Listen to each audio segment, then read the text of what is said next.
launched the new mid-range Range Rover Velar, it made very clear that 4-cylinder diesel models would be available, but there were none to test at launch. Now the 4-pot Velar D240 is with us in the UK, so we took our first chance to discover how well the model worked when powered by JLR's own brand 2.0-liter, 237 bhp 4-cylinder twin-turbo Ingenium diesel engine.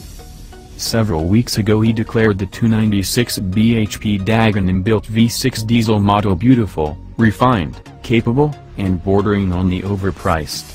Opting for the 4-pot slashes £4,000 off the total price, but what does that mean for performance and smoothness? And an SUV that still costs close to £70,000 isn't usually powered by an engine as ordinary as a 2.0-liter diesel. Would this D240 perform well enough to allow us to forget that fact? We already had some experience. We'd tried this engine in the new Land Rover Discovery and found it to be extremely refined.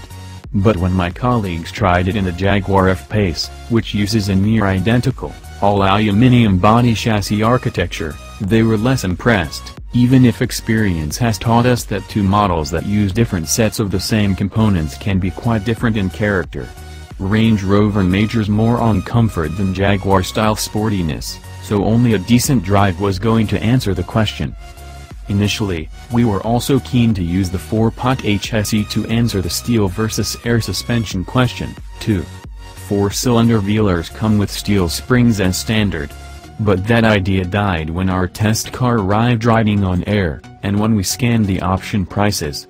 It costs just £1,140 to put air springs under a Velar, which in the £60 £70k deal isn't much, especially when you're talking monthly payments. Few canny buyers would deny themselves the better leveling, better roll control, adjustable loading height, better ground clearance and greater weighting depth, and potentially the better ride quality, for less than 2% of the £64,160 HSE's on-road price. On-road definitely looked like keywords for our 4-pot Velar, especially in the HSE guise that is already turning out to be the most popular Velar trim level. Like all Land Rovers, it has already proven its class-leading off-road ability at launch, despite the lack of the lower range of off-road gear ratios once deemed essential. The biggest clue to an on-road life ahead for our test HSE was its standard 21-inch wheels. Those intending regular off-roading in a 237 bhp 4-pot diesel would be well advised to start £10,000 cheaper in an S-trim model that comes with rock and sand-friendly 5-spoke 19-inchers.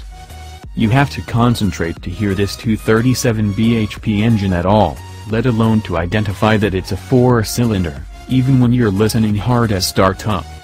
JLR took initial criticism for their engine's lack of refinement, and have responded in the perfect way. The twin-turbo torque ensures the D240's mid-range performance is sufficiently strong and silent for the driver soon to forget the details of the powertrain, and there are enough ratios both to cover gaps in mid-range performance and to provide ultra-long-legged cruising on motorways. Combined fuel economy is a ridiculous-sounding 49.7 miles per gallon, and this is why.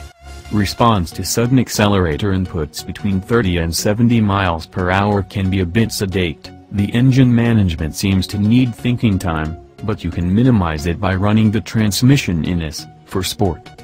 The hesitant step-off that seems to afflict all Land Rovers is there in spades, though, and really needs to be addressed.